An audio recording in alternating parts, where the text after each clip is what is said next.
Assalamualaikum warahmatullahi wabarakatuh. Saat seorang pria melamar wanita, di mana sudah saatnya wanita tersebut menikah, sebagai orang tua harus berhati-hati dalam mempertimbangkan tawarannya dan tidak terburu-buru dalam memberikan jawaban. Nabi SAW memberikan patokan utama untuk menerima pinangan seorang pria adalah kebaikan agama dan akhlaknya. Jika ada seseorang yang mengajukan lamaran kepada kalian untuk wanita yang di bawah perwalian kalian, yang orang itu kalian ridhoi agama dan akhlaknya, nikahkanlah dia.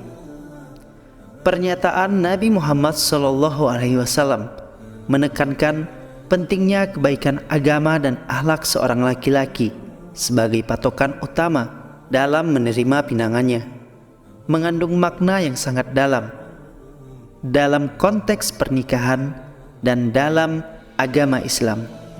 Kebaikan agama dan akhlak merupakan kriteria yang sangat penting karena mereka merupakan penentu utama dalam membentuk kepribadian dan karakter seorang individu.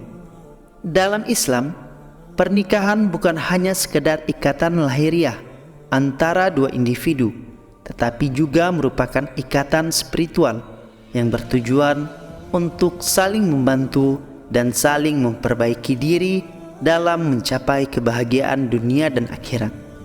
Oleh karena itu, ketika seorang laki-laki meminang seorang perempuan, ia harus memiliki kebaikan agama dan akhlaknya yang terpuji agar dapat memenuhi tanggung jawabnya sebagai suami yang bertanggung jawab dalam membimbing keluarga dan menjaga keharmonisan rumah tangga.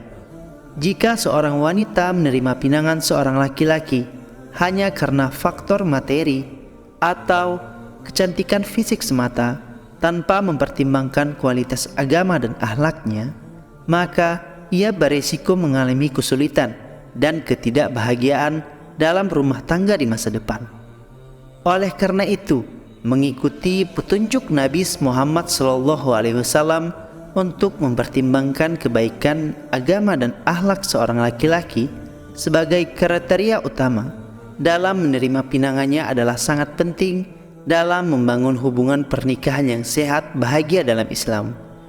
Seorang laki-laki yang baik agamanya akan memiliki komitmen yang kuat untuk menjalankan ajaran-ajaran agama Islam. Dia akan berusaha untuk mematuhi perintah dan meninggalkan larangan yang telah dijelaskan dalam agama. Selain itu, dia akan terus mempelajari ajaran Islam dengan semangat. Tidak hanya itu, jika laki-laki tersebut juga memiliki akhlak yang baik, dia akan selalu menjaga tutur katanya dan sikapnya sehingga tidak menyakiti orang lain. Dia akan menghormati yang lebih tua dan menyayangi yang lebih muda, serta tidak pernah berbuat zolim kepada siapapun. Dia juga akan mudah menerima nasihat dan selalu diarahkan pada kebaikan. Namun, kita perlu menyadari bahwa tidak ada manusia yang sempurna. Setidaknya jika sisi kebaikan agama dan akhlaknya lebih dominan, maka dapat dipertimbangkan untuk menerima pinangannya. Syekh Muhammad bin Shalih Al-Utsaimin rahimahullah menyatakan bahwa jika seseorang menunda menikahkan putrinya karena belum menemukan seseorang calon suami yang memiliki agama dan akhlak yang baik, maka wali tersebut tidaklah berdosa. Hal ini dilakukan untuk kebaikan wanita tersebut, karena seorang suami yang tidak memiliki agama dan akhlak yang baik dapat menjadi bencana bagi istri di masa depan. Suami tersebut mungkin akan menghalangi istri dari menjalankan agamanya atau bersikap buruk terhadap istri. Hal ini menunjukkan betapa pentingnya persiapan yang cermat dalam memilih calon suami bagi putri kita.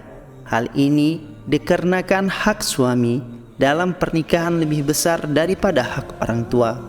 Al-Imam Asy-Syafi'i, Al-Imam Ahmad, dan Syahrul Islam Ibnu Taimiyah rahimahullah memilih pandangan yang sama dalam hal ini. Oleh karena itu, kita harus benar-benar mempertimbangkan dan menyeleksi calon suami dengan baik untuk putri kita agar kehidupan pernikahannya dapat berjalan dengan baik dan damai.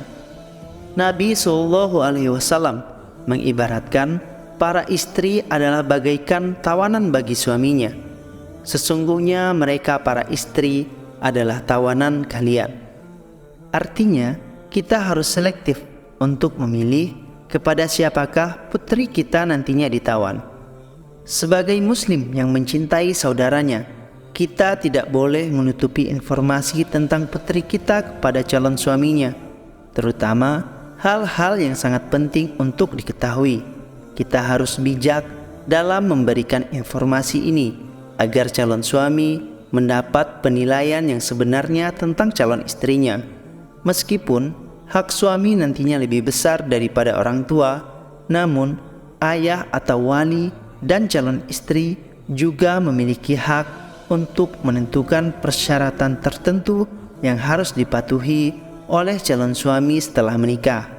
Persyaratan ini dapat disampaikan sebelum akad nikah, baik secara lisan, dengan saksi atau secara tertulis. Ayah atau wali juga memiliki hak untuk membuat perjanjian pranikah dengan memastikan bahwa isi perjanjian tersebut tidak bertentangan dengan syariat Allah dan tujuan pernikahan. Karena itu, kita sebagai orang tua harus bertanggung jawab dalam memilih calon suami untuk putri kita dengan cermat, memberikan informasi yang jujur dan terbuka kepada calon suami, serta membuat persyaratan dan perjanjian pranikah yang sesuai dengan syariat Islam dan tujuan pernikahan. Dengan begitu, insya Allah pernikahan putri kita dapat berjalan dengan baik dan membawa kebahagiaan bagi kedua belah pihak. Sebagai contoh, persyaratan yang tidak sah dalam sebuah perjanjian nikah adalah melarang sang suami untuk berduaan dengan istrinya atau melarang memiliki anak dari istri tersebut. Begitu pula dengan memaksa sang suami untuk menceraikan istri sebelumnya. Persyaratan-persyaratan semacam itu bertentangan dengan syariat Allah dan tujuan pernikahan yang seharusnya mengutamakan kebahagiaan dan kemaslahatan kedua belah pihak. Sedangkan persyaratan yang sah dalam sebuah perjanjian nikah dapat berupa kesepakatan untuk tidak memindahkan sang istri dari kota tempatnya saat ini berdomisili, atau mengizinkan sang istri merawat orang tuanya di rumah sakit selama beberapa hari tertentu. Selain itu, sang calon istri juga berhak meminta untuk tinggal di rumah yang terpisah dari orang tuanya maupun mertuanya. Persyaratan-persyaratan yang sah harus terpenuhi dan bahkan seharusnya menjadi prioritas dalam sebuah pernikahan. Oleh karena itu, sebelum menetapkan persyaratan-persyaratan, harus ada diskusi dan tawar-menawar antara kedua belah pihak. Kedua belah pihak harus memiliki kebebasan untuk memilih untuk melanjutkan atau tidak melanjutkan. Namun, jika mereka memilih untuk melanjutkan, maka mereka harus mematuhi komitmen yang telah disepakati. Persyaratan atau perjanjian dapat diajukan sebelum atau pada saat akad nikah. Jika suami melanggar komitmen pada persyaratan atau perjanjian tersebut, istri berhak membatalkan pernikahan. Semoga Allah Ta'ala memberkati dan membantu upaya kaum muslim dalam menikah sesuai dengan tuntutan syariat. Wallahu alam.